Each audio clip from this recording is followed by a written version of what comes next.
Guys, welcome to Smart Commerce Classes. My name is Anshul Mittal, and in today's video we will be covering the second chapter of ACCA F2, and the name of the chapter is Sources of Data. तो let's get started guys. तो sources of data basically जैसे हमने एक चीज़ अभी पिछले chapter में पढ़ी थी, चैप्टर नंबर 1 में, कि एक होता है डेटा, एक होता है इंफॉर्मेशन. अब द पॉइंट इज डेटा हमें कलेक्ट करना पड़ता है और उस डेटा से हम कन्वर्ट करके इसको इंफॉर्मेशन बनाते हैं. हम डेटा कलेक्ट करते हैं, डेटा कलेक्ट करके उसको हम यूजफुल इंफॉर्मेशन में कन्वर्ट करते हैं. अब the point is from where can we collect the data. हमें ये चीज़ देखनी है, from where can we collect the data. तो data can be collected internally, can be collected externally and can be collected through sampling. अब इसको detail में पढ़ेंगे हम पूरा. सबसे पहले जो हमारी टर्म आती है that is types of data. Data के टाइप्स क्या होते हैं? So there are two types of data. First is primary data and second is secondary data. अब प्राइमरी डेटा और सेकेंडरी डेटा में डिफरेंस क्या होता है? कुछ ज़्यादा खास डिफरेंस नहीं है, बहुत ही लॉजिकल डिफरेंस है. तो प्राइमरी डेटा होता है, सिंपल सा मीनिंग है guys, primary data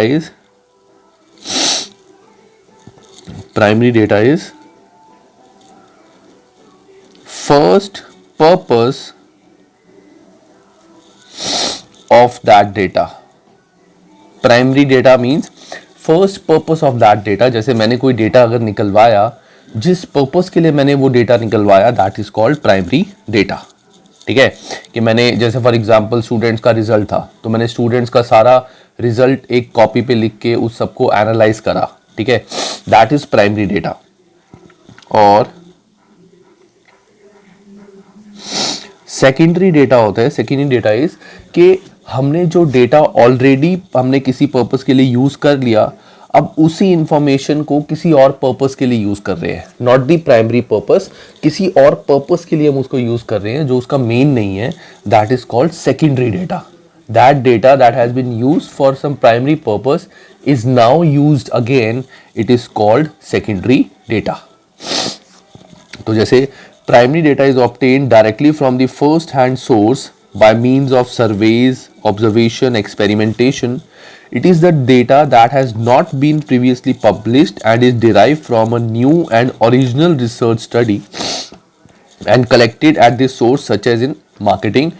Primary data is any data which is used solely for the purpose for which it was originally collected. जो मैंने तुम्हें अभी बताया है कि जिस पर्पस के लिए मेन पर्पस उस डेटा का होता है, जो फर्स्ट यूज करते हैं, that is called primary data. अब सेकेंडरी डेटा क्या होता है? Secondary data is the data that has been previously collected and researched. Sources of secondary data includes internet, libraries, company reports, newspapers, governments and banks.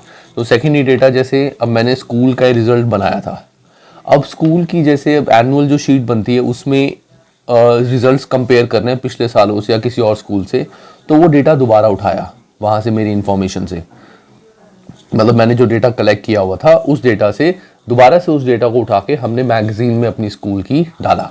तो हमने अब जो data को use कर रहे हैं दैट इज सेकेंडरी डेटा.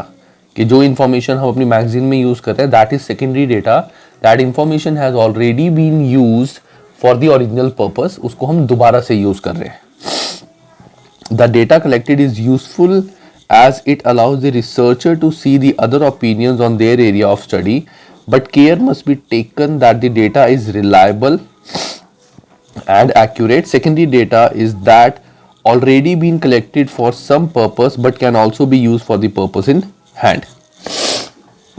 ठीक है, an important distinction is made here since information collected for one purpose by a business and then later on used again for another purpose. तो पहला पर्पस जो use हुआ था दैट वाज प्राइमरी डेटा, और किसी और पर्पस के लिए अगर हम उसको यूज कर रहे हैं then it will become a secondary data. तो इलस्ट्रेशन नंबर 1 ये करते हैं, क्योंकि इसका कोई प्रैक्टिकल क्वेश्चन या टेस्ट अंडरस्टैंडिंग नहीं है, तो इलस्ट्रेशन से ही हमें करना पड़ेगा समझने के लिए.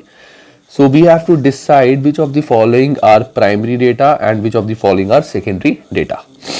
Information from clock cards when used for making up wages. तो बेसिकली जब हमने वेजेस देनी थी लोगों को, सैलरीज देनी थी, तो क्लॉक कार्ड का मतलब जैसे मान लो एक रजिस्टर है, just an example for you, register में एक एम्प्लॉय का मैंने जैसे हेडिंग बनाई हुई है, वो कितने बजे आया कितने बजे गया, कितने बजे आया कितने बजे गया, नेक्स्ट डे कितने बजे आया कितने बजे गया।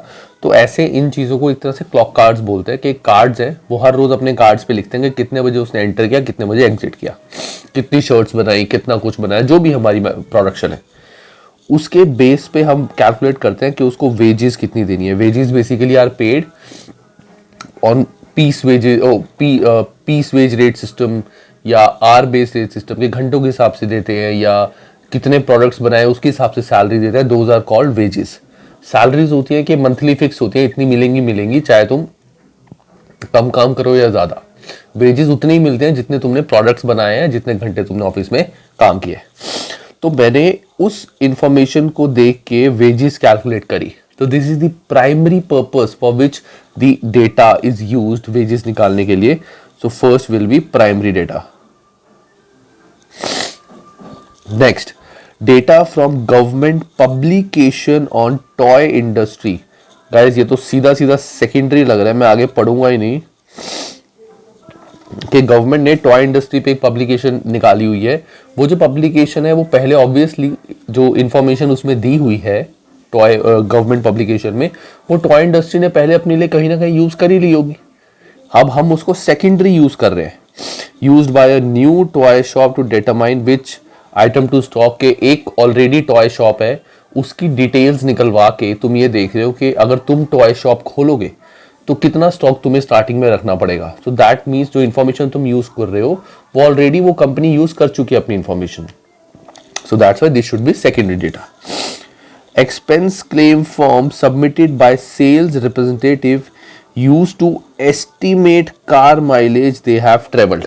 अब देखो होता क्या है, कंपनीज के अंदर जितने भी एम्प्लॉयज जैसे कहीं ट्रैवल करते हैं ऑन बिहाफ ऑफ कंपनी, तो वो एक एक्सपेंस क्लेम फॉर्म भरते हैं।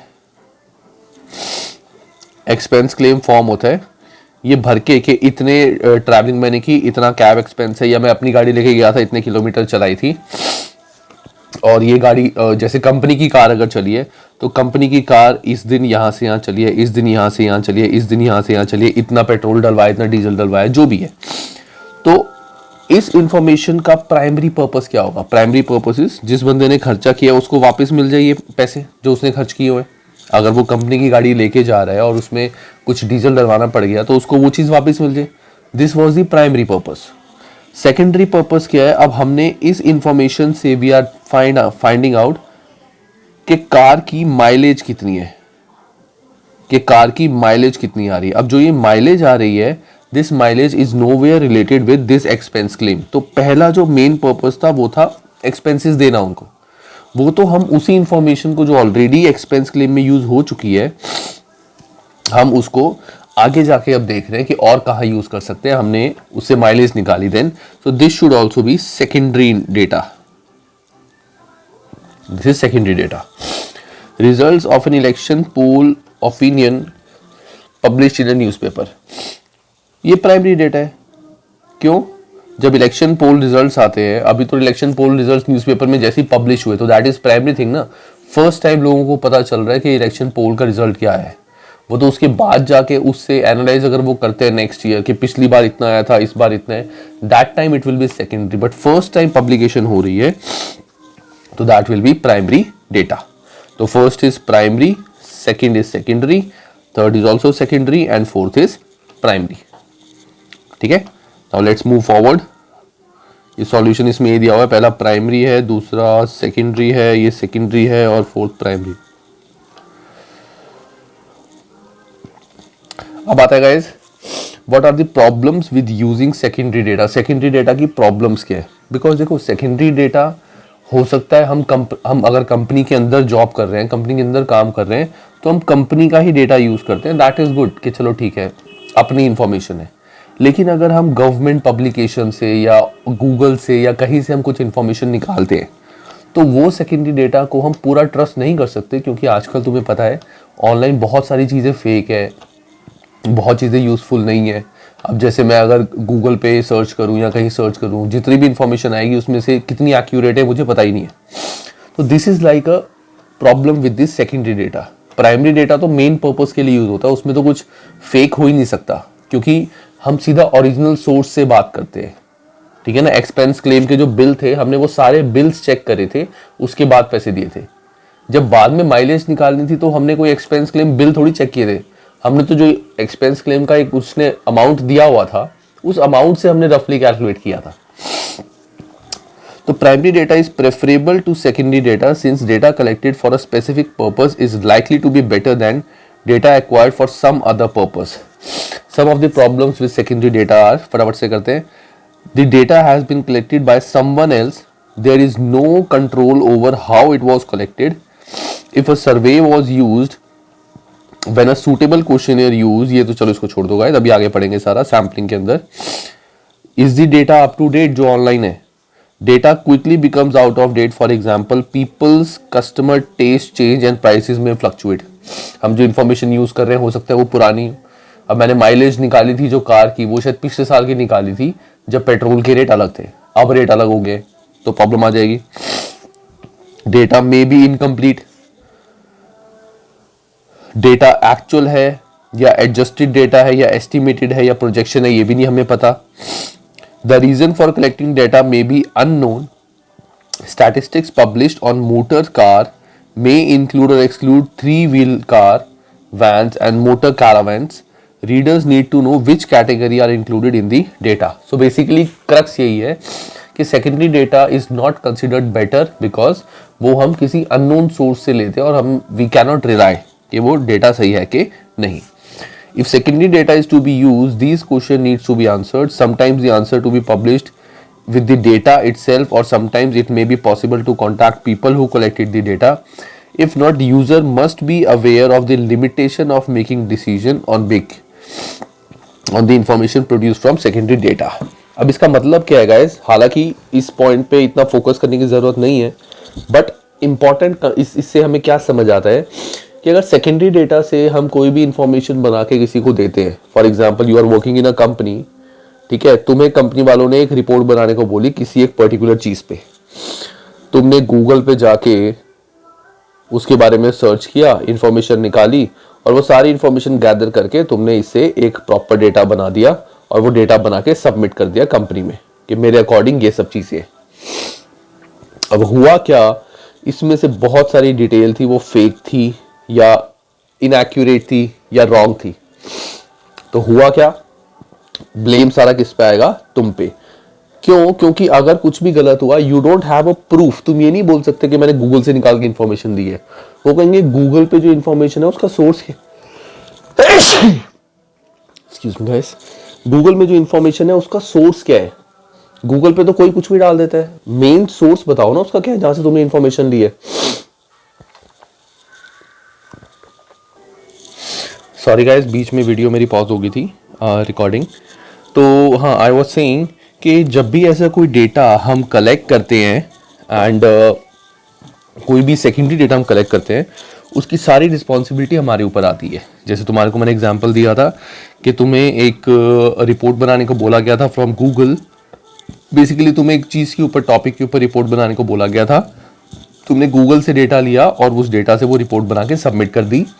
नाउ व्हाट विल हैपन, अगर उस रिपोर्ट में कुछ भी ऊपर नीचे हुआ तो you will be held responsible, क्योंकि कोई भी तुमसे पूछ सकता है कि भाई तूने जो इन्फॉर्मेशन दी है उसका सोर्स क्या है। तुम बोलोगे सोर्स गूगल है। यार गूगल कोई सोर्स थोड़ी होता है, गूगल पे तो कोई कुछ भी लिख के दे दे। मैं अपनी वेबसाइट पे कुछ भी डाल दूं और इन्फॉर्मेशन डाल दूं और वो इन्फॉर्मेशन तुम उठा लो, that is not a good source ना। तो that is the reason why secondary data is not considered to be much accurate and much preferable. Sorry guys, मुझे थोड़ा सा कोल्ड है तो बीच में थोड़ा बहुत ये आवाजें आती रहेंगी। नेक्स्ट आता है डिस्क्रीट एंड कॉन्टिन्यूस डेटा। अब डिस्क्रीट डेटा क्या होता है? Discrete data is a non continuous data. Discrete data can only take certain values, for example the number of students taking a course, there can not be a half student discrete data is counted, कि मतलब ये इसकी जो value होती है data की, this is in numbers, इसको हम काउंट कर सकते हैं और ये पॉइंट्स में कभी नहीं आती, ठीक है। और continuous data is unbroken data that has no gaps. Continuous data can take on any value within the range. For example, time or distance. Continuous data is measured. Continuous data जो होता है उसको measure करते हैं, जैसे इतनी speed तब आ रही थी, फिर इतनी स्पीड आ रही है, फिर इतनी स्पीड आ रही है, फिर इतनी स्पीड आ रही है, दैट इज measured. और discrete data is counted के number of students पहले 10 थे, अब 15 हैं, अब 20 है, दैट इज. ये इतना ज़्यादा इंपॉर्टेंट नहीं भी है, not very important from exam point of view. अब आता है इस चैप्टर का जो मेन पार्ट है, that is internal sources of information. Information मैंने बताया था हम 3 सोर्सेज से कलेक्ट कर सकते हैं, इंटरनल, एक्सटर्नल एंड सैम्पलिंग. तो सबसे पहले हम पढ़ेंगे internal sources of information. So internal source of information का मतलब क्या होता है. अब जैसे कंपनी है, कंपनी के अंदर इंफॉर्मेशन इंटरनली हम ले रहे हैं. जो मैनेजर है कंपनी के, they are taking the information internally from the company itself. तो इंटरनल इंफॉर्मेशन कौन कौन सी होती है. तो पहला है इसमें अकाउंटिंग सिस्टम. अब accounting system is the accounting system will collect data from source documents such as invoices, timesheets, journal entries, profit and loss account, balance sheet.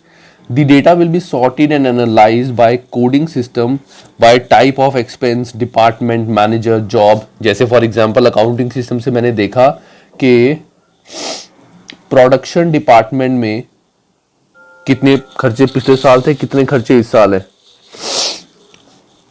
ठीक है. उसके बाद मार्केटिंग डिपार्टमेंट में लास्ट ईयर कितने खर्चे थे, इस ईयर कितने खर्चे हैं. सेल्स डिपार्टमेंट ने लास्ट ईयर कितनी सेल्स की थी, इस ईयर कितनी सेल्स की है. So that is the information that we get from accounting system, ठीक है. Reports of direct and indirect cost, compare, budget and all. Ad hoc reports may be produce to help managers make specific decision. Consider the example listed below. So these are examples that we can get from accounting system. तो मैं तुम्हें एक चीज बोलूंगा, इसको give it just a plain read, तुम्हें एक idea हो जाएगा. जैसे मैं पहले 2 पॉइंट बताता हूं. Sales analyzed by product will help management to assess pattern of demand of each product. ठीक है ना, कि जो सेल्स एनालाइज हमने करी है उससे पता चल रहा है कि किस प्रोडक्ट की मार्केट में कितनी डिमांड है. The same information will help plan production and inventory level. इससे हमें पता चलेगा कि उस प्रोडक्ट को कितना ज़्यादा बनाना है, और इन्वेंट्री लेवल मतलब कितना स्टॉक उसका हमें अपने पास रखना है. तो इसको गाइस पढ़ लेना, तुम्हें इसका कॉन्सेप्ट समझ आ जाएगा. ऑलरेडी अकाउंट्स में थोड़ी बहुत चीज़ें ये कवर्ड है, तो it will be easy for you, ठीक है. This is just a plain read, self study. कोई डाउट हो मुझसे पूछ लेना. After this video, 3rd video के बाद I will make a F2 group, जिसमें जैसे F3 के ग्रुप में हमारी डिस्कशन चलती है, same discussion will happen in F2, ठीक है. इसके बाद आता है अकाउंटिंग सिस्टम के बाद पेरोल सिस्टम. अब गाइस पेरोल सिस्टम सबसे पहले होता क्या है. पेरोल सिस्टम इज बेसिकली वो सिस्टम जहां पे एम्प्लॉयज की पूरी इंफॉर्मेशन, एम्प्लॉयज की हायरिंग, एम्प्लॉयज की सैलरी, एम्प्लॉयज के ग्रीवियंस, वो सबका ख्याल रखा जाता है. बेसिकली एम्प्लॉय से रिलेटेड, एम्प्लॉयज से जो भी चीजें होती हैं, those are related to payroll system. So the payroll system may provide information concerning detailed labor cost. Hours paid may be analyzed into productive and non-productive time such as training, sick leave, holiday, idle time. Labor turnover. अब labor turnover इसका मतलब क्या होता है. Labor turnover means कितने employees job छोड़ रहे हैं एंड कितने नए एम्प्लॉयज ज्वाइन कर रहे हैं. सो तो बेसिकली इसका मतलब क्या हुआ, अगर तो हमारी कंपनी में बहुत ज़्यादा लेबर, हर साल इतनी लेबर छोड़ के जाती है, इतनी लेबर नहीं ज्वाइन करती है, देन आई वुड से कि मेरी एम्प्लॉय टर्नओवर बहुत ज़्यादा है। लेकिन अगर लोग छोड़ के नहीं जाते, थोड़े बहुत लोग ही निकलते हैं, थोड़े बहुत ही ज्वाइन करते हैं, सो एम्प्लॉय टर्नओवर बहुत कम है। तो वो चीज़ भी मुझे पेरोल सिस्टम से ही मिलेगी। लेबर टर्नओवर बाय डिपार्टमेंट और मैनेजर में B analysed, may help management to assess the employment and motivational policies, कि इससे हमें क्या क्या चीज़ें मिल सकती है अगर हम ये चीज़ समझें कि एम्प्लॉयज़ क्यों छोड़ के जा रहे हैं, क्या उसका रीज़न है, इतने लोग जाते हैं, इतने लोग आते हैं, कोई टिकता ही नहीं है हमारी कंपनीज में। तो हम एनालाइज करेंगे कि कैसे हम उनको मोटिवेट कर सकते हैं कि वो जॉब छोड़ के ना जाएं, बिकॉज लेबर टर्नओवर ज़्यादा होगी, सो that is not good for a company कि बहुत लोग छोड़ के जाते हैं। So this is payroll system. तो payroll system से we get information regarding to employees, labor cost, production cost, basically labor से related जो भी है we will get from payroll system. Then आता है strategic planning system. अब strategic planning system क्या होता है? A strategic planning system may provide information relating to organizations, objectives and targets, जो हमने पढ़ा था ना mission statements.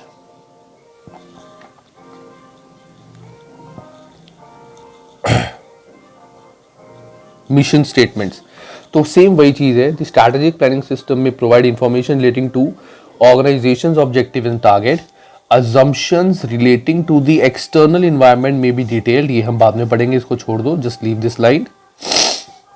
Details of organizations capital investment programs and product launches program may also be recorded here. Some of this information will be commercially sensitive and only assessed by senior managers of the organization. तो basically strategic planning system से हम क्या information निकाल सकते हैं? Internal information कि company के targets क्या है, कि कंपनी कैसे कैसे टारगेट्स अचीव करना चाहती है, कंपनी ने क्या किया था उन टारगेट्स को अचीव करने के लिए, that is like strategic planning system, और वहां से हम वो इंफॉर्मेशन निकाल सकते हैं। गाइस एक चीज़ और, बहुत सारे बच्चे हो सकता है एक चीज़ में कंफ्यूज हो रहे हो कि डेटा और इन्फॉर्मेशन जो हमने पिछले चैप्टर में पढ़ा था, तो उसके अकॉर्डिंग अगर हम इन तीनों चीज़ों से इंफॉर्मेशन कलेक्ट, बेसिकली जो कलेक्ट करेंगे वो तो डेटा होगा, इन्फॉर्मेशन कैसे हो सकता है? डेटा हम कलेक्ट करते हैं, देन उसको एनालाइज करके इन्फॉर्मेशन में कन्वर्ट करते हैं, है ना। पिछले चैप्टर में guys that was specific bifurcation of data and information. यहाँ पे हम बाइफिकेशन नहीं देंगे, हम जनरली यूज करेंगे इन्फॉर्मेशन टर्म। यहाँ जो भी वो यूज कर रहे हैं, they are using general information term, कि वहां से इन्फॉर्मेशन ले ली, वहां से इन्फॉर्मेशन ले ली, वहां से डेटा ले लिया, यहाँ से डेटा ले लिया। We are not bifurcating in this chapter, ना कि आगे करेंगे। सिर्फ फर्स्ट चैप्टर में दोनों के बीच का एक डिफरेंस हमने बताया था, ताकि कोई पूछे तो तुम्हें पता हो, बट जनरली हम इसमें नॉर्मल इन्फॉर्मेशन डेटा वर्ड ही यूज करेंगे, ठीक है। अब आता है benefits and limitations of internal source. Limitations मतलब इसके डीमेरिट्स या non benefits. So benefits and limitation, तो बेनिफिट्स क्या होंगे इंटरनल डेटा के, इंटरनल सोर्सेज ऑफ डेटा के? This is readily available, company के अंदर ही होता है। Data can be easily sorted, reports are easily produced, ठीक है, easily produce when ever required, कोई कंपनी के अंदर ही है। Data relates to the organisation concern, जो डेटा हम कलेक्ट कर रहे हैं वो हमारी कंपनी का है। और एक चीज मैं कह सकता हूँ, data is reliable. Why reliable? क्योंकि कंपनी के अंदर से हम इंफॉर्मेशन ले रहे हैं, so this will be very reliable data. नुकसान, data may need to be further analysed to be of use to management accountant. अब डेटा जो हमने इन सब चीज़ों से कलेक्ट किया है, हमें उसको अच्छे से एनालाइज करना पड़ेगा कि उसमें से क्या चीज़ें हमें यूज़ करनी है अपनी रिपोर्ट के लिए। सारा डेटा नहीं हम यूज़ कर सकते, सारी लेबर की बातें, सारी पेरोल की चीज़ें नहीं हम यूज़ कर सकते। हमें देखना है हमारे लिए उसमें से रेलिवेंट क्या है, उसमें से सॉर्टिंग करनी पड़ेगी, देन उसमें से हमारी इंफॉर्मेशन निकलेगी, ठीक है। So those were internal sources of information. Now comes external sources of information. अब external sources of information क्या होते हैं? जैसे कंपनी है, पहले हमने इंफॉर्मेशन कलेक्ट की थी कंपनी के अंदर से ही, अंदर की जो सिस्टम्स वगैरह हैं, पेरोल सिस्टम, अकाउंटिंग सिस्टम, वहां से। Now information will be collected from outside source. Outside बहुत सारे सोर्सेज होते हैं जहां से कंपनी इंफॉर्मेशन कलेक्ट कर सकती है। अब तुम कहोगे सर बाहर की इंफॉर्मेशन का कंपनी को क्या करना है? बाहर की information I would say it is required, ताकि तुम्हें ये तो पता चले ना कि कंपटीशन किस लेवल पे चल रहा है। जैसे जो इंडियन स्टूडेंट्स हैं उनको पता होगा आजकल जो टेलीकॉम सेक्टर है, भारती, जियो, इनके बीच में बहुत फाइट चल रही है। फाइट कैसे? जियो अपने प्लान्स बहुत सस्ते लॉन्च कर रहा है, जबकि भारती वगैरह ने सोचा था कि हम प्लान्स के रेट बढ़ा देंगे ताकि वो थोड़ा सा एक प्रॉफिटेबल वेंचर बने, क्योंकि भारती वगैरह के लिए बहुत मुश्किल है सर्वाइव करना अगर टैरिफ सस्ता होगा। बट जियो ने रेट सस्ते कर दिए हैं। अब अगर भारती सिर्फ इंटरनल इन्फॉर्मेशन लेके टैरिफ रेट बढ़ा दे तो प्रॉब्लम क्या होगी गाइस? प्रॉब्लम ये होगी कि कोई भारती से सारे चेंज करके जियो पे आ जाएंगे। सॉरी, मैंने जियो बोल दिया था। अगर भारती एक्सटर्नल इन्फॉर्मेशन देखे ही ना, वो इंटरनल इन्फॉर्मेशन देख के सिर्फ ये बोले कि हमें तो अपना प्लान जो है 550 रुपये का करना है, और उसने कर दिया। सेम प्लान जियो दे रहे 300 रुपये का, तो obviously people will move to Jio. कौन एयरटेल लेगा? एंड एयरटेल का लॉस हो जाएगा। तो इसी वजह से external environment, external source of information is also important for a company, for a manager to analyse के बाहर भी क्या चल रहा है। तो एक्सटर्नल सोर्स ऑफ इंफॉर्मेशन में businesses are finding it increasingly difficult to succeed if they ignore external environment which will influence their activities. The process known as external environment scanning, मैं इसको थोड़ा हाईलाइट कर देता हूँ ताकि तुम्हें याद रहे। This process is known as external environmental scanning और environmental monitoring। मतलब बाहर से इंफॉर्मेशन लेना, कलेक्ट करना is called external environmental scanning और environmental monitoring. It is becoming an increasingly important part of the role of management accountant.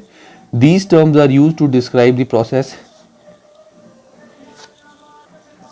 whereby data is collected from outside as well as from inside the organization and used in decision making process. ठीक है?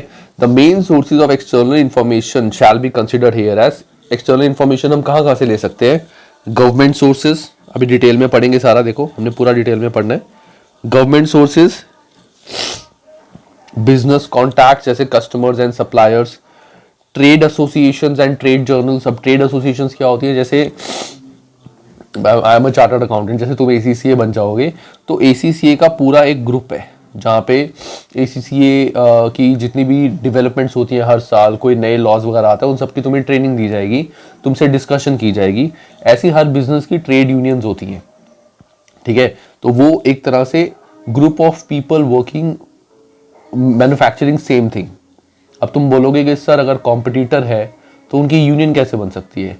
Union इसलिए बनती है guys, अब जैसे मैं तुम्हें example देता हूँ। अब एक पेप्सी है और एक कोक है, दोनों की 2-2 लीटर की बॉटल लेट से 90 की है ना। अब पॉइंट इज, कोक को कोई फर्क नहीं पड़ता अगर वो 90 की बॉटल 85 की कर दे, कोक को फर्क नहीं पड़ेगा। हाँ सॉरी, तो I was telling about trade associations. तो जैसे मैंने तुम्हें बताया था कि पेप्सी 90 की है, कोक भी 90 की है। तो अगर कोक वाले चाहें तो आई थिंक इनको 90 से 85 करने में ज़्यादा प्रॉब्लम नहीं होगी। लेकिन इससे सिचुएशन क्या होगी कि पेप्सी वालों को भी रेट अपना कम करना पड़ेगा, है ना। एक सेकंड गाइस, इसमें क्या ये, हाँ, तो पेप्सी वालों को भी अपना रेट कम करना पड़ेगा, क्योंकि अगर वो रेट कम नहीं करेंगे तो सारे बंदे कोक लेनी शुरू कर देंगे, उनकी सेल कम हो जाएगी। अब इस चीज़ को देख के पेप्सी वाले क्या कर सकते हैं कि ठीक है हम रेट 80 कर देते हैं, फिर कोक में प्रॉब्लम आएगी। तो ऐसे करते करते दोनों को कंपनीज को प्रॉब्लम है। तो ट्रेड एसोसिएशन बेसिकली क्या होते हैं, जस्ट एन एग्जांपल, कि वो बोलते हैं कि आप चीज़ तो 90 की ही दो, रेट अपना फिक्स रखो, आप भी 90 मैं भी 90।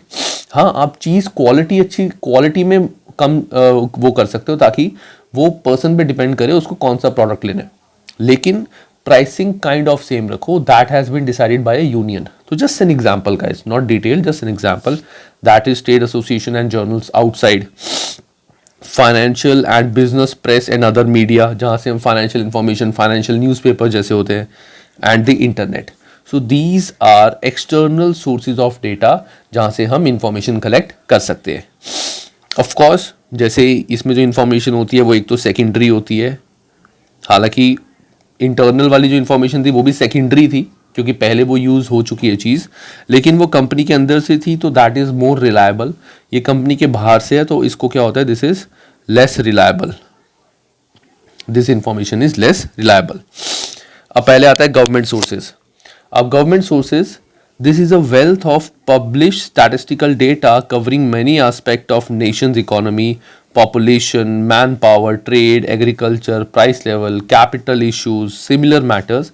Most of this is produced by national government. The primary purpose of this data is to provide information for economic planning at the national level, macroeconomics. The data serves as secondary purpose for providing industry with useful background information for deciding on future policies such as raising finance. The data is published in general terms for the type of industry, geographical area, but it is not company specific. अब जैसे तो मैं एक चीज़ बताता हूँ. अब government sources में आजकल जैसे इंडिया में क्या चीज़ चल रही है, इंडिया में काइंड ऑफ उन्होंने ग्रीन प्रोडक्ट्स यूज करने शुरू कर दिया. ग्रीन प्रोडक्ट्स मतलब जैसे सोलर, ये सब वो सब, energy saving, basically electrical equipments rather than using petrol and diesel. So government अपनी स्टैटिस्टिक्स में ये बताती है कि हमने इस चीज़ पे, सोलर पे, इन चीज़ों पे कितना पैसा खर्चा किया है ना, बताती है. सो इस चीज़ को लेके अब अगर जैसे मैंने एक कंपनी स्टार्ट करनी है एंड मुझे ये देखना है कि ऐसा कौन सा प्रोडक्ट है जो आगे जाके काफ़ी चल सकता है, जिसकी डिमांड काफ़ी होगी. मुझे पता है कि पेट्रोल डीजल से रिलेटेड प्रोडक्ट आगे नहीं चलने वाले, क्योंकि अल्टीमेटली इन्होंने ख़त्म हो जाना है और बंद हो जाना है. ये बहुत पॉल्यूशन फैलाते हैं. तो आई विल थिंक ऑफ ऐसा क्या कर सकता हूँ मैं ग्रीन रेवोल्यूशन में that is very beneficial for everyone और मेरा प्रोडक्ट बहुत चले. अब जैसे फॉर एग्जांपल मैंने सोचा माइंड में कि एक काम करते हैं, जैसे सोलर पैनल्स घरों के लिए होते हैं, है ना, ऐसी हम कार के लिए सोलर पैनल बनाते हैं. कार के लिए हम सोलर पैनल बनाते हैं. अब कार के सोलर पैनल में क्या होगा कि सेम उस हीट से जितनी ज़्यादा हीट होगी उतना वो चार्ज होगा, और चार्ज होके जो कार की बैटरी है वो चार्ज रहेगी. अब जैसे एग्जांपल मैंने, just an example guys, not very serious, just an example, मैंने एक चीज़ सोची माइंड में कि काम करते हैं हम ना, हर कार के ऊपर एक सोलर पैनल लगाते हैं. ठीक है, उससे क्या होगा, कार की बैटरी चल जाएगी और उस बैटरी से हम एसी ऑन कर लेंगे गाड़ी में. हम गाड़ी में, हर कार में जो एसी होगा दैट विल बी ऑटोमेटिक, मतलब गाड़ी बंद हो चाहे ऑन, एसी चलता रहेगा and that will work on this battery जो सोलर से चलती है. अब पॉइंट इज, जब धूप ज़्यादा होगी, जितनी ज़्यादा धूप होगी उतनी ज़्यादा इसको पावर मिलेगी, उतना ज़्यादा एसी ठंडा करेगा. और जहाँ धूप नहीं होगी वहाँ पे एसी ठंडा नहीं करेगा, और ऑफकोर्स हमें एसी उस टाइम चाहिए भी नहीं होगा. अगर धूप नहीं है तो एसी हमें चाहिए भी नहीं, है ना. तो ऐसे मैंने सोचा कि मैं कार्स के ऊपर ऐसा पैनल, देखो गाइस, हर आइडिया, हर चीज़ नहीं होती है, आइडिया नया होता है. एक आइडिया ही बाद में एक प्रोडक्ट बनता है. पहले मोबाइल फ़ोन्स भी, मेरी उम्र के लोग, तुम तो अभी बच्चे हो, मेरी उम्र में when I was in 90s 91, तब तो लैंडलाइन भी नहीं होते थे घरों में. एक गली में एक लैंडलाइन होता था जिसके जहाँ सारे फ़ोन करते थे. हाँ, तब किसने सोचा था कि ऐसा मोबाइल नाम की चीज़ भी बनेगी जो वायरलेस बात हो सकती है. आजकल तुम व्हाट्सएप पे वीडियो कॉल करते हो, हमें कहाँ पता था, हम तो लेटर लिखने के ज़माने वाले लोग हैं. ठीक है, हालांकि शक्ल देख के मेरी लगता नहीं, बट ऐसा है. तो पॉइंट सिर्फ ये है कि वो सारी जो चीज़ें होती हैं that we can get from government website, कि गवर्नमेंट किस चीज़ पे और फोकस कर रही है, सो दैट तुम उस इंफॉर्मेशन को यूज़ करके अपने बिजनेस में यूज़ कर सको. जैसे कनाडा है एग्जांपल. अब कनाडा में पॉपुलेशन, आज से 5-6 साल पहले कनाडा ने बोला था, 10 साल पहले, कि हम इमिग्रेशन पूरी ओपन कर रहे हैं. अपनी वेबसाइट पर उन्होंने पब्लिश कर दिया था, हम इमिग्रेशन पूरी ओपन कर रहे हैं, we are seeking professionals from outside Canada to come in and settle here, और उनको अच्छे पैकेजेस मिलेंगे.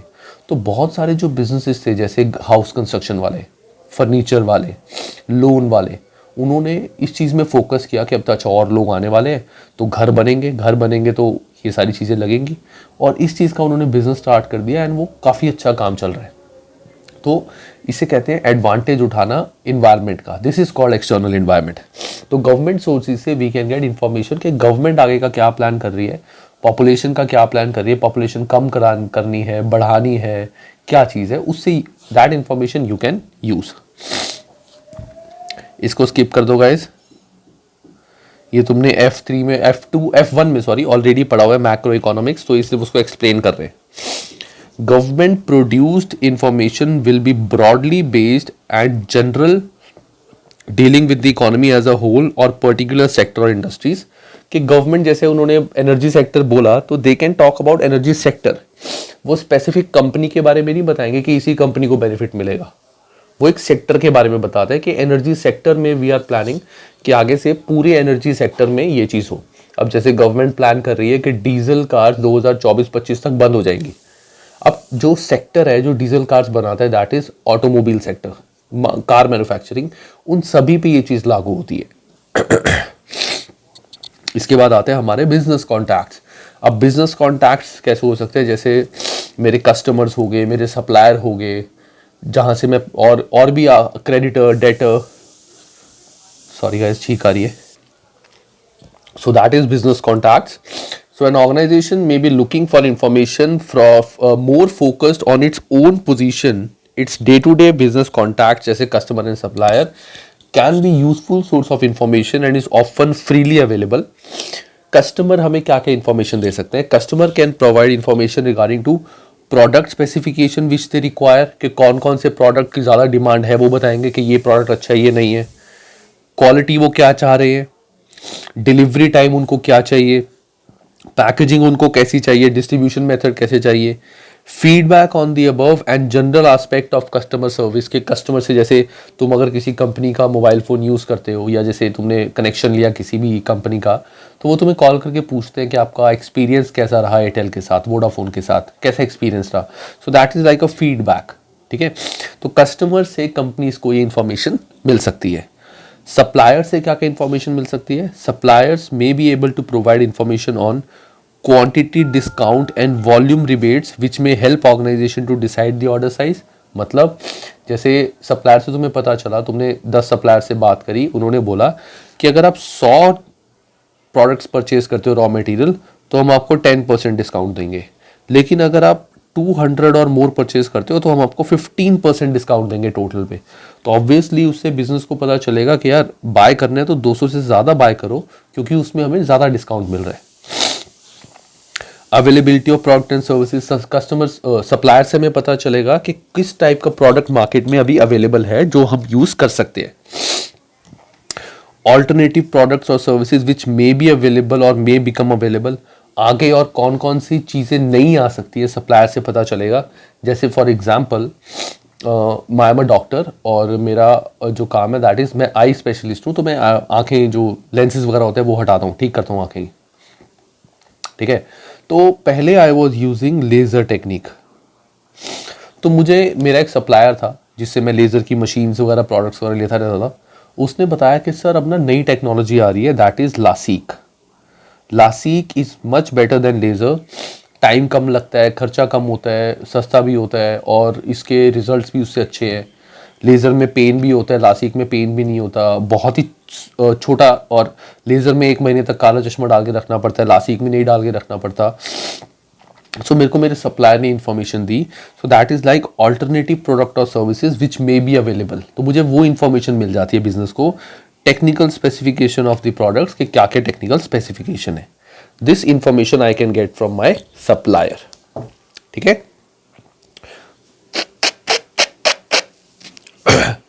अब आते हैं ट्रेड एसोसिएशंस एंड जर्नल्स। इसको जल्दी जल्दी पढ़ते हैं, नॉट वेरी वेरी इंपॉर्टेंट कि डीपली पढ़ने की जरूरत है। So trade association and journals, most major industries have their own trade association, ये मैं तुमने बताया था अभी। The role of these organizations includes representing their member firms in legal and other disputes, providing quality assurance schemes, laying down code of practices to be followed by their members, publishing trade journals and other information useful for management and development of their business. So many trade organizations publish their own industry and trade journal which will contain useful news and other information for the organizations operating in that industry. Trade journals are also published by many publishing organizations in the UK. One of the best known of these journals are Grosser, aimed at food and drink medicine. Drink retail sector, sorry medicine कहाँ से आ गया, मेरी खुद की तबीयत खराब है, मैं मेडिसिन बोल रहा हूँ। ठीक है, सो बेसिकली इसका क्रक्स क्या है, जैसे अब ट्रेड एसोसिएशन में इन्होंने एक पाई चार्ट बनाया हुआ है कि इस कंपनी की इतनी सेल्स थी, इसकी इतनी सेल्स थी, इसकी इतनी सेल्स थी, इसकी इतनी सेल्स थी।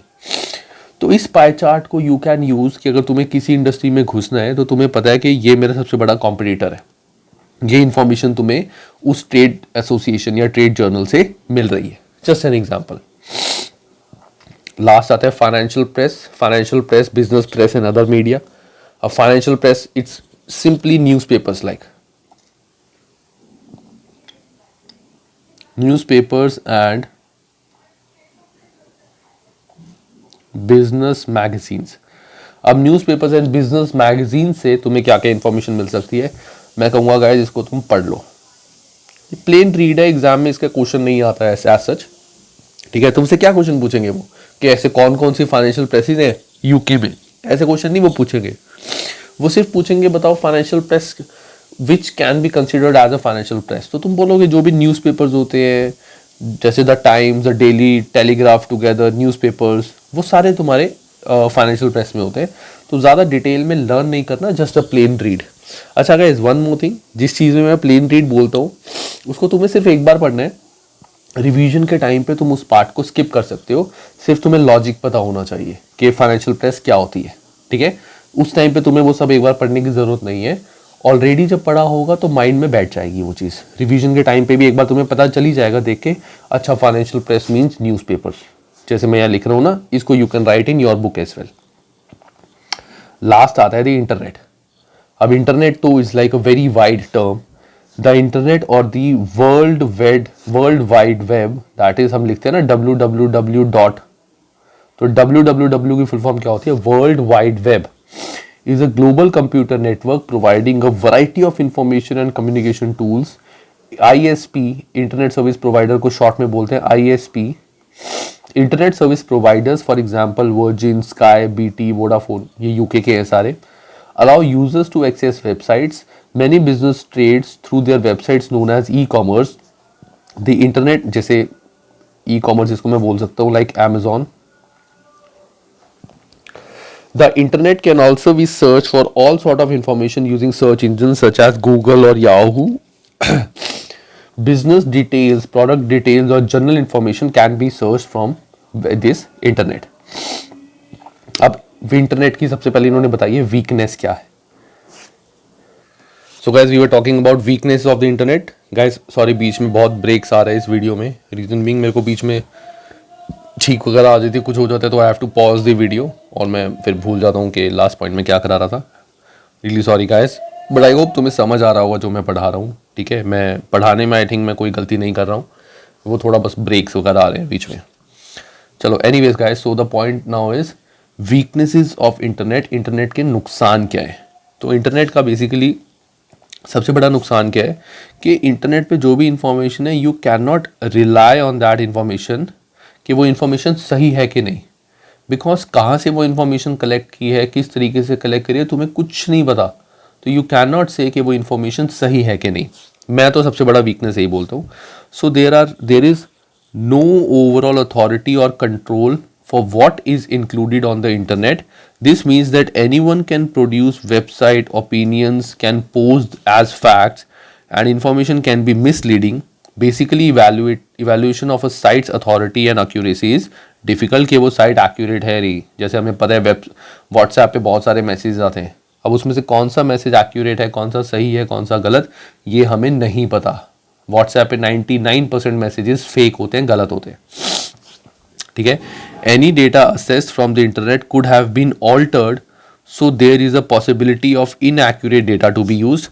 Much of what is available on web is of little or no value except perhaps to the individual who produced it and the sheer quantity of the sites that make the search for quality that is much more difficult. मतलब इसका सिर्फ ये है कि जो internet से हमें information मिलती है that is of no use, उसकी कोई यूज़ नहीं होता अनटिल एंड अनलेस कि वो इन्फॉर्मेशन जिस बंदे ने बनाई है हम उसी से डायरेक्टली बात नहीं कर रहे, या फिर जैसे क्वांटिटी, जैसे फॉर एग्जांपल रिलायंस की वेबसाइट है, रिलायंस कंपनी की, तो रिलायंस कंपनी की वेबसाइट से अगर मैं कुछ इन्फॉर्मेशन निकाल रहा हूँ that can be good.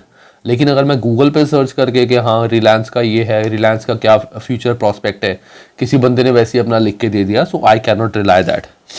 Websites can change location, leave no forward address or disappear altogether.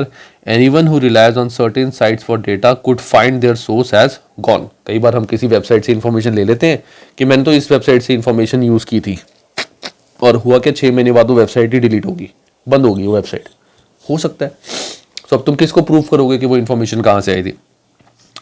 Most of the information on web can be accessed free of cost of building and maintaining, free sorry, but cost of building and maintaining and upgrading this system are significant and likely to increase as more network information becomes available. मतलब information जो हमें online मिलती है that is free, लेकिन इसकी जो हमें online के लिए हमें इंटरनेट लेना पड़ता है, हमें अपना प्लान्स बनाने पड़ते हैं, सिस्टम बड़ा चाहिए हमें, वो चीज़ के लिए कुछ खर्चा होता है. इंफॉर्मेशन उससे हमें फ्री मिलती है. और इंटरनेट के फ़ायदे क्या हैं? Strengths of internet. तो strengths of internet are one of the web's strongest asset is ability to provide current, timely and localize information. तुम्हें करंट इन्फॉर्मेशन मिलेगी, लेटेस्ट इन्फॉर्मेशन मिलेगी और अपने एरिया के अकॉर्डिंग मिलेगी. अगर मैं इंडिया में कुछ सर्च कर रहा हूँ तो इंडियन वेबसाइट्स ही वहाँ पे आएंगी, मुझे यूके यूएस की वेबसाइट्स नहीं दिखेंगी. ठीक है. The web interactive capabilities provide functions not possible through standard print source. Businesses often provide instant messaging or chat now panels which enable customers to query products before ordering online. जैसे काफ़ी बार क्या होता है banking websites में होता है ये, whenever you open your bank website तो उसमें एक ऑप्शन होगा राइट में चैट विद अस. तो चैट विद अस में क्या होता है, तुम्हें कोई भी क्वेरी है रिलेटेड टू योर बैंक या bank account, you can ask them directly chatting से ही, और वो कंप्यूटर रिप्लाई नहीं करता. They have a dedicated person बैठा होता है जो इस चीज़ का रिप्लाई करता है. कईयों का ऑटोमेटिक होता है, कईयों का फिजिकल बंदा वहां बैठा होता है. The system of links on a website can bring related materials and information together far more seamlessly and effectively than it is possible to print. Possible in print मतलब प्रिंट में 20 पेजेस होंगे और internet पे वो same चीज़ थोड़ी सी crux करके बनाई होगी, बड़ा इंटरनेक्टिव वे में दिखाया होगा, बड़े तरीके से दिखाया होगा, डिज़ाइन बना के, जो प्रिंट में नहीं आ सकता. You can find related links on a website that will take you to another site to be able to access more information. जैसे लिंक्स होते हैं ना, इस लिंक पे क्लिक करो तो you will be redirected to other website and all, वो सारी चीज़ें सिंपल है. The web offers flexibility regarding where and when the information can be accessed. The biggest advantage of internet is wealth of information you can access at a click of a button. कि you can get unlimited internet, कोई limit नहीं है information की, sorry, on website. जैसे Google पे you can search anything. कुछ भी search करोगे तुम्हें कोई ना कोई information मिल ही जाएगी. That means wealth, unlimited information you can get from internet. अब आता है benefits and same demerits of external information. इसके बेनिफिट्स क्या है? तो benefit as wide expansion of external source of information की बहुत सारी जगहों से हम अलग अलग इंफॉर्मेशन कलेक्ट कर सकते हैं. इंटरनल में तो बड़ा नैरो होता है, बहुत लिमिटेड कंपनी के अंदर की इंफॉर्मेशन. एक्सटर्नल में बहुत सारी 10 अलग अलग कंपनीज की इंफॉर्मेशन, गवर्नमेंट से, वेबसाइट से, बहुत सारी इंफॉर्मेशन हम ले सकते हैं. Easily accessible, more general information available होती है. कंपनी में तो कंपनी स्पेसिफिक होगी, यहाँ पे जनरल होगी. Can be source specific information needs, information जो हमें सोर्स स्पेसिफिक चाहिए हम वो भी कर सकते हैं. जैसे कंपनी की वेबसाइट से हमने इंफॉर्मेशन निकाल ली. सबसे बड़ी limitation, data may not be accurate or may not be reliable. Finding relevant information can be time consuming. जो तुम्हारे को रेलिवेंट इंफॉर्मेशन चाहिए उसको ढूंढने में बहुत टाइम लग सकता है. अब तुम गूगल पे सर्च करोगे, 10 वेबसाइट्स खुलेंगी, उसमें से कौन सी सही है कौन सी गलत है वो ढूंढना, फिर उस पर क्लिक करके उसके अंदर तुम्हें कौन सी इंफॉर्मेशन चाहिए. जैसे हम कई बार ढूंढते हैं ना गूगल पे कि let's say how to modify this, जैसे कंप्यूटर में कुछ चेंजेस करने हैं तो हाउ टू मॉडिफाई दिस, तो 10 वेबसाइट्स आएंगी. अब उसमें से किसी पे क्लिक करा, जैसे आजकल सबसे ज़्यादा चलती है कोरा, तो कोरा पे बंदों ने रिप्लाई किया हुआ, उसमें से मेरे को समझ ही नहीं आ रहा, तो मैंने यूट्यूब पे देखा, यूट्यूब पे किसी बंदे ने अच्छा एक्सप्लेन वीडियो करी हुई है, उसमें भी वो चीज़ नहीं है, कुछ और चीज़ बता रहे हैं. So it is very difficult or time consuming to get the relevant information जो हमें चाहिए. अब आता है कि जनरल इकोनॉमिक इन्वायरमेंट. अब जनरल इकोनॉमिक इन्वायरमेंट मतलब जैसे हमने पढ़ा था ना अभी गवर्नमेंट का पहला, तो गवर्नमेंट इकोनॉमिक इन्वायरमेंट प्रोवाइड करती है. सो ये जो इकोनॉमिक इन्वायरमेंट है, तो जिन बच्चों ने F1 ऑफ कोर्स काफ़ी बच्चों ने पढ़ा हुआ है तो उनको ये आता होगा, वहाँ पे हमने बहुत डिटेल में पढ़ा हुआ है. Economic environment, technological environment, how that affects business, तो ये वही चीज़ है. तो इसको तुम जस्ट एक बार रीड कर लेना, तुमने ऑलरेडी F1 में ये चीज़ पढ़ी होगी. कोई डाउट हो मुझसे पूछ लेना, मैं करा दूंगा ये. नेक्स्ट आता है sampling techniques. This is very important. Sampling techniques. अब सैम्पलिंग का मतलब क्या होता है गाइस, व्हाट इज सैम्पलिंग? जैसे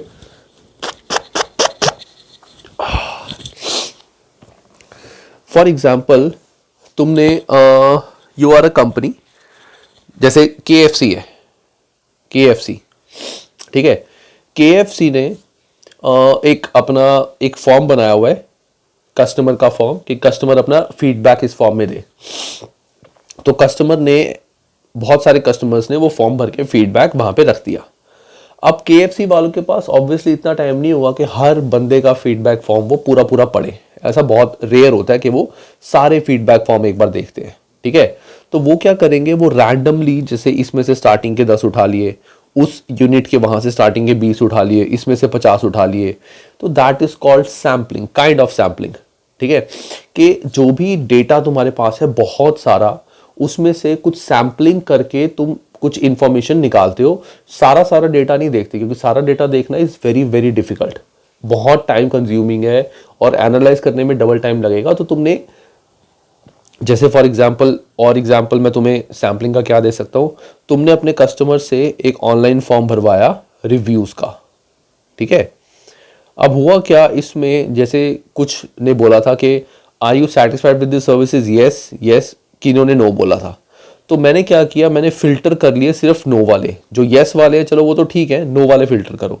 नो वालों में जो आगे सब क्वेश्चंस थे, अब उन सब क्वेश्चंस में से सिर्फ इन क्वेश्चंस वाले उठाओ जिन्होंने ये बोले हैं कि खराब सर्विसेज हैं, ठीक है। These are kind of sampling techniques, जहां से हम इंफॉर्मेशन कलेक्ट कर सकते हैं। तो the purpose of sampling is to gain as much information as possible about the population by observing only a small portion of that population, that is by observing a sample. The term population is used to mean all items under consideration in a particular inquiry. मतलब जो भी हम चीज search कर रहे हैं उसके अंदर जितना भी डेटा हमें मिला है, दैट इज लाइक पॉपुलेशन। ये लोगों की बात नहीं कर रहे हैं, हमने एक चीज सर्च करी, उसके अंदर 50 वेबसाइट्स खुल गई गूगल पे, तो उसमें से सैम्पलिंग करके चलो पहली देख लो, तीसरी देख लो, फिफ्थ देख लो, फर्स्ट 4 देखो खाली, बाकी मत देखो। These are kind of sampling. A sample is a group of items drawn from that population. The population may consist of items such as metal bars, invoices, packets of tea etcetera. It need not to be people. ये मैं तुम्हें बता ही दिया था अभी, ठीक है। So for example इसको एक बार पढ़ लेना। अब आता है the 3 main reason why sampling is necessary. तो the reason why sampling is necessary, पहला है the whole population may not be known. जो इंफॉर्मेशन डेटा हम बहुत सारा कलेक्ट कर रहे हैं वो सबको तो हम जानते ही नहीं है ना। जो वेबसाइट्स हमें पता है कि जहां जहां से हमें इंफॉर्मेशन मिल सकती है, वो सारी वेबसाइट्स में से हम काफियों को तो जानते ही नहीं है, तो उन वेबसाइट्स को हम नहीं देखेंगे। Even if the population is known, the process of testing every item can be extremely costly in time and money. जैसे फॉर एग्जाम्पल इसका, तुमने गूगल पे कुछ सर्च किया, बहुत सारी वेबसाइट्स आ गई। अब इसमें से तुमने ये वाली, ये वाली, ये वाली और ये, इनको तुम जानते हो, दीज वेबसाइट्स आर अननोन, तो तुमने पहले अननोन वाली हटा दी। अब अननोन हटाने के बाद जो नोन है उसमें से भी तुम सारी वेबसाइट्स खोल के थोड़ी इंफॉर्मेशन देखोगे, तो it is very time consuming, हर एक को खोल के पूरा पढ़ो, है ना। So that's why sampling is necessary. The items being tested may be completely destroyed in the process, or for example, order to check the lifetime of an electric light bulb is necessary to leave the bulb burning until it breaks, or if is of no further use। कि जो information तुम collect कर रहे हो सकता है, या इसको चलो छोड़ दो, इस पॉइंट को, लीव दिस पॉइंट। ये इन्होंने बहुत कंफ्यूजिंग सा पॉइंट दिया और इसको कोई फायदा नहीं है पढ़ के, ठीक है। तो आगे आ रहा है The characteristics of population can be ascertained by investigating only a sample of that population. Population मतलब data, total data collected, provided that the following 2 rules should be observed. पहला, the sample must be of a certain size. In general terms, larger the sample, more reliable the results will be. Sample जितना बड़े data का होगा, जितना बड़ा sample होगा, उतना reliable ज़्यादा होगा, क्योंकि अगर हम कम सैंपल लेंगे, कम चीज़ें चेक करेंगे, तो हो सकता है कुछ वेबसाइट्स पे और ज़्यादा इंफॉर्मेशन हमें मिल पाए जो शायद हम ना ढूंढे। The sample must be chosen in such a way that it is representative of the population, कि जो सैम्पल हमने ढूंढा है वो जो पॉपुलेशन हम उस पॉपुलेशन को वो रिप्रेजेंट कर सके। मतलब जैसे तुम वॉलपेपर सर्च कर रहे हो, ठीक है, तो वॉलपेपर जो तुमने ढूंढे तो तुमने 10-15 वेबसाइट्स 25-30 वेबसाइट्स मिल गई, उसमें से तुमने रेलिवेंट 5 वेबसाइट्स ढूंढ ली। अब वो 5 वेबसाइट्स उन 25 वेबसाइट्स में जितने भी वॉलपेपर्स थे काइंड ऑफ उस जैसे वॉलपेपर्स वो बता रही है, that is like representative of the population. अब ये आता है most important topic of this chapter, जिसके क्वेश्चन आते हैं normally, that is types of sampling, कि सैम्पलिंग के टाइप्स क्या होते हैं। तो सबसे पहले आता है random sampling. Random sampling, a simple random sample is defined as sample taken in such a way that every member of the population has equal chance of being selected। जैसे किट्टीज में पर्चियां होती हैं, ठीक है, इसमें से 3 पर्चियां उठानी है, तो रैंडमली इसको उठा लिया, इसको उठा लिया, इसको उठा लिया। So this is called random sampling, के टोटल जो हमारे पास पॉपुलेशन थी, टोटल डेटा था, उसमें से कोई भी 3 वेबसाइट्स हमने उठा ली, that is called random sampling, जो नॉर्मली हम सब करते हैं जब गूगल पे कुछ सर्च करते हैं, ठीक है। If 10% of sample population of 200 item is required, then the sample needs to be of 20 items। 200 item में से मुझे 10% चीजें देखनी थी, दैट मीन सिर्फ 20 चीजें। The number from a table of random numbers can be taken and corresponding item is extracted from the population inform। इसको guys छोड़ दो, तुम्हें मतलब सिर्फ पता चल चुका है कि रैंडम सैम्पलिंग का मतलब क्या होता है। This method has obvious limitation when either of the population is extremely large or in fact not known। The following methods are more appropriable in that cases। मतलब इस मेथड की एक नुकसान क्या है कि अगर पॉपुलेशन बहुत ज़्यादा बड़ी है, बहुत ज़्यादा बड़ी है, वहाँ से सैम्पलिंग उठाने थोड़े से मुश्किल होते हैं, क्योंकि अगर 1 लाख में से तुम्हें 10 सिलेक्ट करने हैं तो बहुत दिक्कत आ जाएगी, तो वहाँ पे ये वाले मेथड नहीं चल पाएंगे, तो रैंडम सैम्पलिंग नहीं चलेगा। Then come systematic sampling. अब सिस्टमैटिक सैम्पलिंग क्या होती है? Systematic sampling is a technique for creating a random sample in which each piece of data is chosen at a fixed interval for inclusion in the sample। Example देके देखते हैं, example करके देखते हैं, sorry. If the population is known to contain 5000 item, a sample size of 500 is required, then 1 in every 100 item is selected, कि इसमें से पहली 100 में से हम कोई एक लेंगे, नेक्स्ट 100 में से कोई एक लेंगे, नेक्स्ट 100 में से कोई एक लेंगे। ऐसा नहीं है पहली 100 उठा लेंगे, अगली 100 उठा लेंगे, हर 100 में से हम एक एक लेंगे। The first item is determined by choosing random numbers between 1 to 100, example 67। Then second item is 167, third item is 267 up to 49667। तो हर 67th आइटम को हमने उठाना है, 67 + 67 ऐसे करके, 167, 267, 367। This is kind of systematic sampling. हो सैम्पलिंग ही रही है, लेकिन हमने एक सिस्टम बना दिया कि हर 100 में से कोई एक नंबर हम उठाएंगे जो बाकियों में भी सेम चलेगा। रैंडम सैम्पलिंग में तो कोई भी 100 उठा लिया, कहीं से कुछ भी उठा लिया, यहां पे सिस्टमैटिकली हमने चीजें उठाई। Strictly CP speaking, systematic sampling also called quasi random, it is also random, but ये थोड़ा सा सिस्टमैटिक होता है, is not truly random as only first item is selected randomly। However, it gives very close approximation to random sampling and it is very widely used। मतलब इसको मैं completely random नहीं बोलता, क्योंकि मैंने सिर्फ ये देखा कि first 100 में से मैंने 67th आइटम उठाना है, तो नेक्स्ट जो 101 से लेके 200 होगा, उसमें से 167 उठ जाएगा, फिर 267, फिर 367, ऐसे करके 4 5 6 7 ये चलता रहेगा। सो मैंने बेसिकली एक ही रैंडम उठाया है, इसी से आगे की जितनी है वो सारी चीजें ढूंढती चली गई, सिस्टम ने ऑटोमेटिकली ढूंढ लिया, ठीक है। तो वो यही बता रहे, strictly speaking systematic sampling also called as quasi random is not truly random as only first item is selected randomly, बाकी सारी चीजें ऑटोमेटिकली उससे आ जाती है। There is a danger of bias if population has repetitive structure। For example, if a street has 5 type of house arranged in the order A B C D E A B C D E, then interviewer visiting every 5th home would only be visiting one type of house। मतलब अगर तुमने first 100 चीजें उठाई और इन 100 में जो जो population है वो ऐसी है कि 1 to 10 हमारी जो है वो इस टाइप की है, 10 to 15 इस टाइप की है। अब मैंने जो 67th उठाई थी, तो 67th जो है उस टाइप की ही हर सैंपल में उठ के आएगी, क्योंकि वो एक ही पैटर्न फॉलो करते हैं।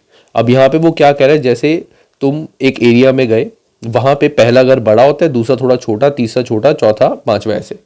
तुमने बोला कि हर गली में मैं तीसरा घर देखता हूं कैसा है, और उससे मैं सैंपल तैयार करूंगा कि घर एवरेज कैसे है।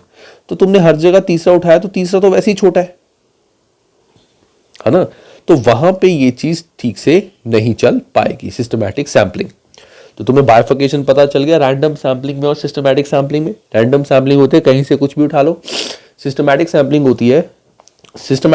होती है कि तुम कहीं से कुछ नहीं, तुम एक पर्टिकुलर नंबर, एक पर्टिकुलर ग्रुप में से एक आइटम उठाओगे और आगे वाले ग्रुप्स में से वही आइटम ऑटोमेटिकली उठती रहेगी। देन आता है स्ट्रैटिफाइड सैंपलिंग। अब स्ट्रैटिफाइड सैंपलिंग क्या होती है ये भी पढ़ के देखते हैं। A stratified sample is made up of different layers or groups of the population. The sample size of each layer is proportional to the size of the layer and is known as sample with probability proportion to size. कुछ समझ नहीं आएगा मुझे, honestly nothing. ठीक है, ये हम illustration में से करते हैं। सो इलस्ट्रेशन है, a sample of 200 people is required to investigate leisure habits in relation to age. ठीक है, 20% of the population are 60% above, 65% are in between 80 to 60 and 15% are under 18. The sample of 200 people should therefore contain 200 का 20% यानी 40 who are above 60। अब basically इसमें stratified sampling में क्या है, जो 200 लोग हैं उसमें से 20% तो हमारे हैं 60 एज के, 65% है इसके, 15% है इसके। अब हमें 200 बंदे चाहिए, तो 200 को पहले मैं बाइफर्केट करूंगा 20%, 65% और 15% में। वहां से मुझे पता चल गया कि मतलब जो 40 बंदे हैं वो इस ग्रुप के होने चाहिए 60 के, जो 130 बंदे हैं वो इसमें से होने चाहिए रैंडमली, और जो बाकी के 30 हैं वो इस एज ग्रुप में से होने चाहिए। तो स्ट्रैटिफाइड सैम्पलिंग में मैंने क्या किया, मैंने जो भी सैंपल लेना है और जो भी इंफॉर्मेशन मुझे गिवन है, मैंने ये देख लिया उस इंफॉर्मेशन में से कि एज ग्रुप्स लोगों की कितनी कितनी है, कितने परसेंटेज एज ग्रुप है, उस परसेंटेज के अकॉर्डिंग मैंने बाइफर्केशन कर दी कि अपने सैंपल में से इतने परसेंटेज मैं इस ग्रुप के लूंगा, इतने परसेंटेज इस ग्रुप के, इतने परसेंटेज इस ग्रुप के। That is called stratified sampling. ठीक है, this method ensures that a representative cross section of the strata in the population is obtained, which may not be the case with random sample of the whole population. This method is often used by auditors to choose a sample to confirm receivable balance. In this case, greater proportion of larger balances will be selected. मतलब कि हमने क्या किया कि जो भी total debtors है company के, रिसीवेबल्स हैं, इसमें से 10% है जिनका बैलेंस इससे कम है, 15% है जिनका 50% है जिनका बैलेंस इससे बीच में है, और 40% का उससे ज़्यादा है। तो मैंने जो सैंपल उठाने लेट से 10 बंदों का या 100 बंदों का, तो 100 बंदों में 10% होंगे इस वाले, 50% इसमें से लूंगा और 40% इसमें से ले लूंगा। That is called stratified sampling. Proportionate, basically proportion बना के मैंने सैम्पलिंग करी। हो सारे केस में सैम्पलिंग ही रही है, हम सारा डेटा नहीं चेक करें, लेकिन हम कुछ तरीके ढूंढ रहे हैं ताकि और ज़्यादा एक्यूरेसी आए हमारे सैंपल्स में। देन आता है मल्टी स्टेज सैम्पलिंग। अब मल्टी स्टेज सैम्पलिंग क्या होता है? This method is often applied if the population is particularly large, for example in selecting a sample of national opinion poll of the type carried out prior to a general election. The process involved here would be as follows कि बहुत बड़ा data है, ठीक है guys. तो multi stage sampling में हम क्या क्या कर सकते हैं? अब जैसे फॉर एग्जांपल बहुत बड़ा डेटा है पूरी कंट्री का, हमने बेसिकली ये सोचा कि पूरी कंट्री में से हमें ये देखनी है कि किस सरकार की को वेटेज ज़्यादा मिली है पोल्स के अंदर। जैसे लोगों का हमने सर्वे करा कि आप कौन सी सरकार चाहते हो, तो ऑल ओवर इंडिया लोगों ने बताया हमें, तो उसमें से हम कैसे सैंपल सिलेक्ट कर सकते हैं। तो step 1, the country is divided into areas, counties, basically UK में वी कॉल काउंटीज, बट यहाँ पे जैसे हम स्टेट्स बोलते हैं। And random sample of area is taken, कि हमने क्या किया, हमने कंट्री में से स्पेसिफिक स्टेट सिलेक्ट कर ली, हर स्टेट, और हर स्टेट में से कुछ परसेंटेज हमने रैंडम उठा लिए कि इसमें से इतने परसेंटेज डेटा उठा लो। Each area chosen in step 1 in then subdivided into towns and cities, or borough and a random sample of these is taken, कि हमने फिर टाउन्स में से स्पेसिफिक एरियाज उठा लिए और उन एरियाज की सैम्पलिंग कर ली कि इस एरिया में से हम इंफॉर्मेशन लेंगे। ईच टाउन और city is chosen, step 2 is further divided into roads and a random sample of roads in then taken, कि हमने हर टाउन की सारी रोड्स देखी, जो बेसिकली क्या है, देखो गाइस, कंट्री में लेट से जस्ट एग्जांपल 12 स्टेट्स हैं, तो मैंने जिन पे सर्कल करा है, मैंने ये वाली स्टेट्स उठा ली।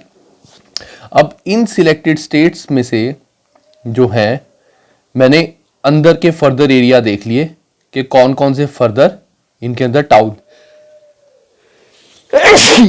कौन कौन से टाउन्स हैं। अब हर एक में टाउन है अंदर, मैंने इसमें से रैंडम टाउन्स उठा लिए और बाकी टाउन्स मैंने हटा दिए। जैसे ये वाले टाउन्स मैंने उठा लिए, बाकी टाउन्स मैंने हटा दिए।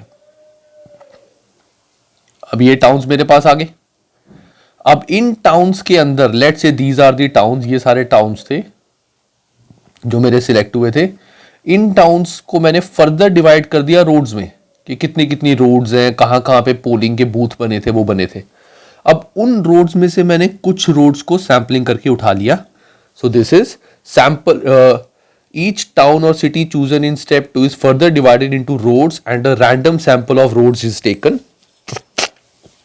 From each road chosen in step 3, random sample of houses is taken and occupiers are interviewed। जैसे मैंने फिर इन रोड्स में से रैंडम सैंपल लेके मैंने घर को पकड़ा और उन सारे घरों में जाके मैंने सैंपल लिए लोगों के, कि आप हमारे को बताओ कि which government you want to have it in our country, कौन सी सरकार आपके अकॉर्डिंग अच्छी है।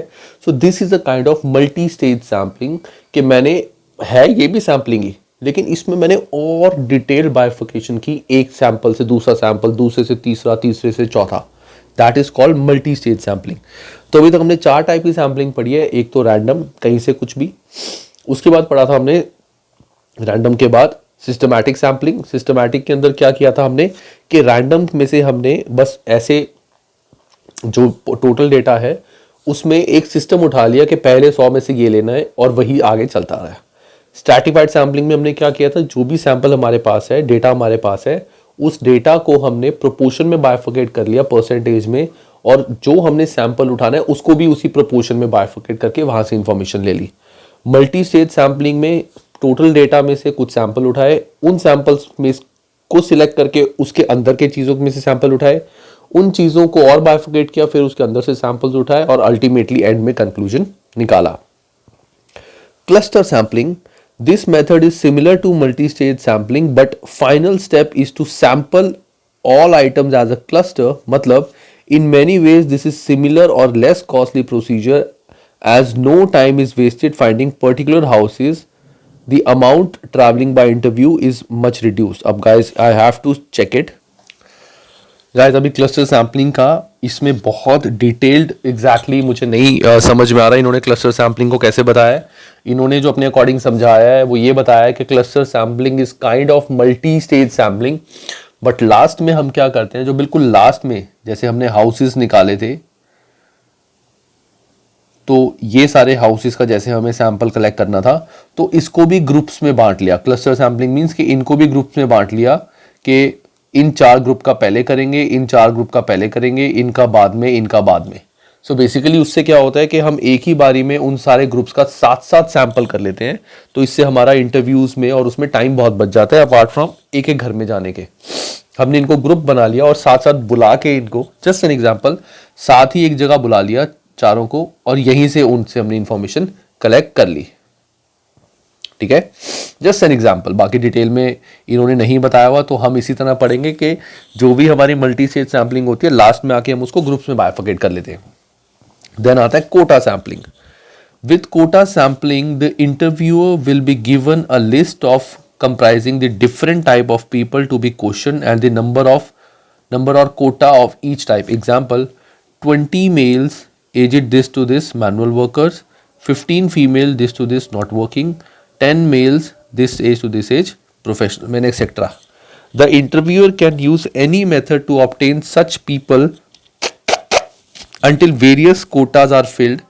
This is very similar to stratified sampling, but no attempt is made to select respondent by proper random method. Consequently, the sample may be very biased. Basically मतलब क्या है इसके अंदर, हमें बोला कि हमें 20 मेल्स चाहिए इससे इतनी एज के मैनुअल वर्कर, 15 फीमेल्स चाहिए 25 to 35 एज की जो नई वर्किंग होनी चाहिए, और 10 मेल्स चाहिए 55 to 60 एज के जो प्रोफेशनल मैन होने चाहिए. अब कहीं से भी आप जैसे मर्जी करके ये उठाओ, हमें तो इतने बंदे चाहिए.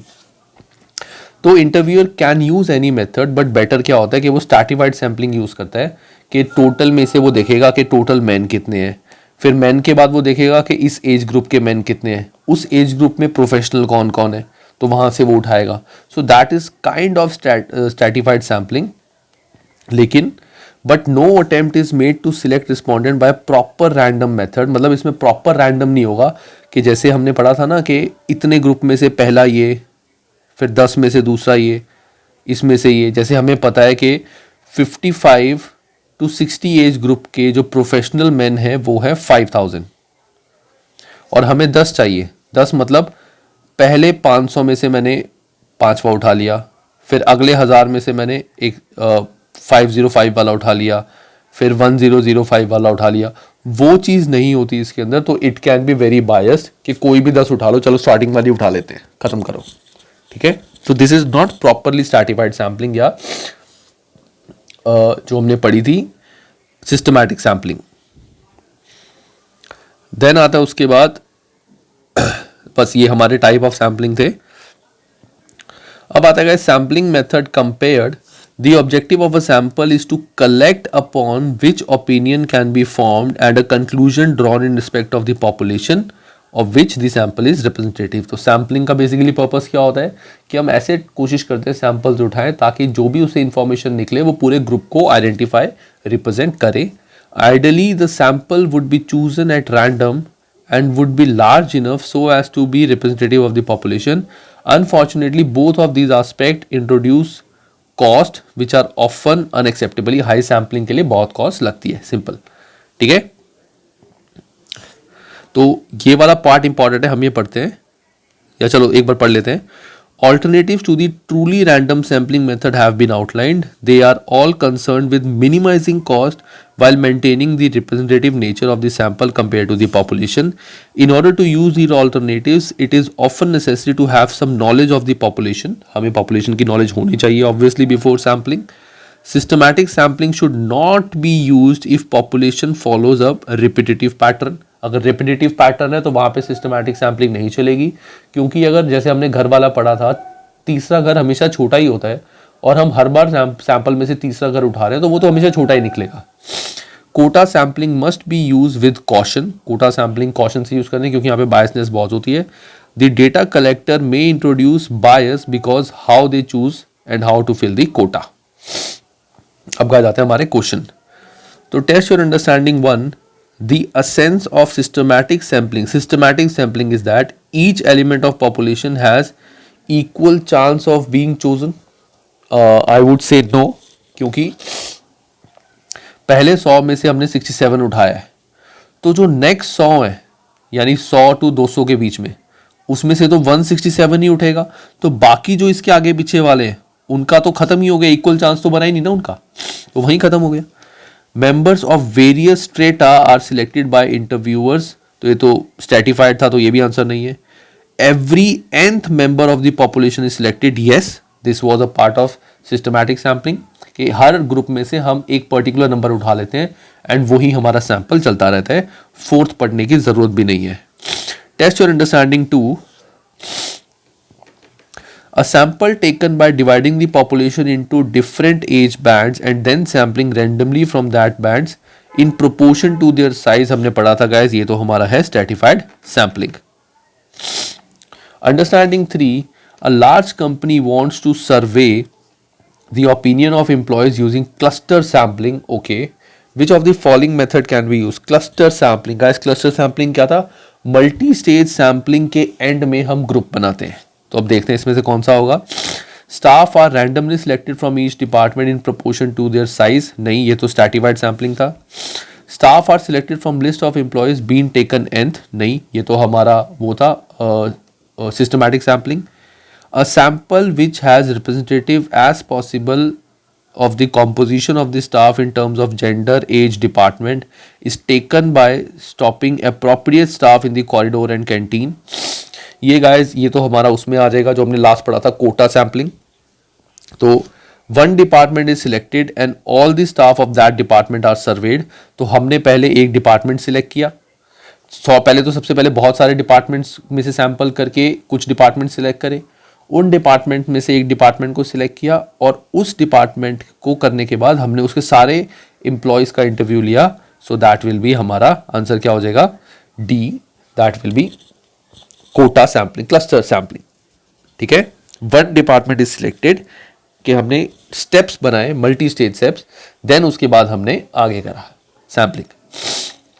Test your understanding 4, this is also good. अब इसमें हमें बताना है कि ये टाइप्स हमें दिए हुए एग्जाम्पल्स, तो ये कौन से सैंपल्स का पार्ट है. तो पहले हम देखते हैं सिंपल रैंडम सैंपल. अब सिंपल रैंडम सैंपल इसमें से कौन सा होगा, या पहले नीचे पढ़ते हैं, नीचे देखते हैं कि ये कौन से सैंपल में आएगा, उसको हम वहाँ लिखते रहेंगे. तो पहला है one city is chosen at random from all cities in UK, then electoral register is used to select 1 per 1000 sample.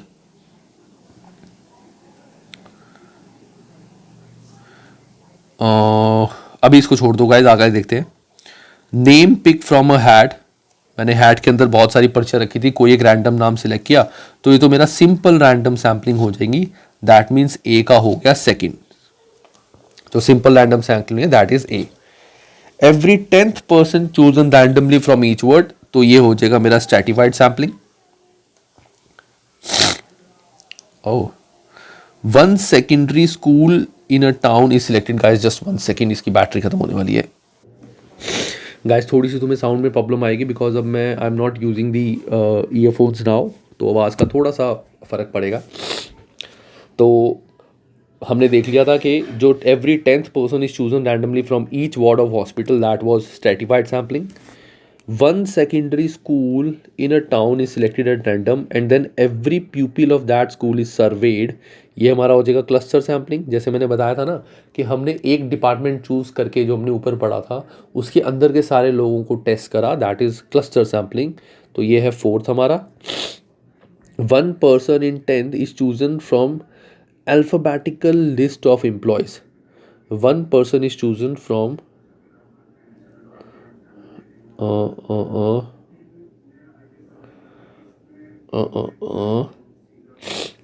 one person in 10 is chosen from alphabetical list of employees के जैसे ABCD थे, तो इसका I think ये systematic sampling में आएगा. Systematic sampling मतलब ये,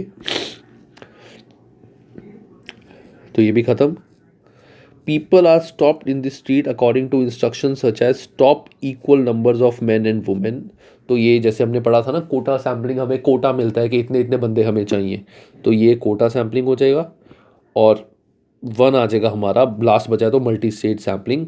one city is chosen at random from all cities in UK, then electoral register is use to select 1 per 1000 sample. हमने 100 सिटीज़ में से एक सिटी सिलेक्ट करी, उस सिटी के इलेक्टोरल रजिस्टर्स में से कुछ बंदों को सिलेक्ट करा, that is multi stage sampling. तो ये हमने सारे टाइप ऑफ सैंपल सिलेक्ट कर लिए. अब इसके तुम एग्जाम किट में से क्वेश्चंस करना, समझ आ जाएंगे तुम्हें. नहीं समझ आए, डाउट हो तो मुझसे पूछ लेना. नंबर मेरा डिस्क्रिप्शन में गिवन है गाइस, ठीक है. और यहाँ पे हमारा ये चैप्टर बिल्कुल ख़त्म होता है. I will try to upload more videos on daily basis, but मैंने ये चीज़ एक वीडियो में बताई थी, बट मैं दोबारा एक बार सबको बता देता हूँ गाइस. द प्रॉब्लम इज़ कि मुझे थोड़ा सा I have to earn for living as well अपनी फैमिली के लिए। तो पॉइंट ये आता है कि मैं दिन का अपना जो टाइम यूट्यूब पे देना चाहता हूँ, I am not able to give that much time because मुझे और दूसरी चीज़ों में करना पड़ता है from where I can get revenue. ठीक है, तो guys just a small thing, if any one of you who had taken benefits of my videos and उसको लगता है कि मेरी वीडियो से उसको अच्छा रिजल्ट मिला है, बहुत बच्चे पास भी हुए हैं एंड बहुत बच्चों को फ़ायदा भी हो रहा है मेरी वीडियोज़ का, if you feel then if you feel of like giving anything, contributing anything to me, then that is always welcome, जो भी तुम्हें ठीक लगे, so that I can also work hard here, because if I'll be getting a revenue from this side as well, then I can give a fixed time period daily in making more videos. ठीक है guys, this is not mandatory for everyone. I will make videos, I am making videos, but थोड़ा सा just like if you feel like, ठीक है, ये मत सोचना sir 2-3 videos में ये बोल रहे हैं तो सर को चाहिए, गाइस ऐसा नहीं है। मुझे seriously to be very frank with you, ऐसा नहीं है कि I am not earning, but the point is I have to bifurcate, जैसे कहते हैं ना एक ग्रुप, मुझे वो देखना पड़ेगा, I have to work there जहाँ से मैं रेवेन्यू जनरेट कर सकूँ। यहाँ से आई एम डूइंग दैट, मैं तो ये करूँगा वीडियोस, बट टाइम थोड़ा मैं कम डिनोट कर पा रहा हूँ। मैं पिछले 1-2 महीने से मैं बहुत कम टाइम डिनोट कर पा रहा हूँ इस रीज़न की वजह से। करूँगा मैं वीडियोस सारी, मैंने गाइस बनानी है, मैं आज भी बना रहा हूँ, आज आई am not feeling well, still I am making, मैं करूँगा, बट थोड़ा सा स्लो प्रोसेस हो जाएगा वो। बाकी इट्स टोटली लाइक गाइस, मैंने करना है, दिस इज़ माई टारगेट, ये तो इट्स माई विश कि मैं सबको वो चीज़ पढ़ाऊँ। बाकी इट्स योर कॉल गाइस, ठीक है।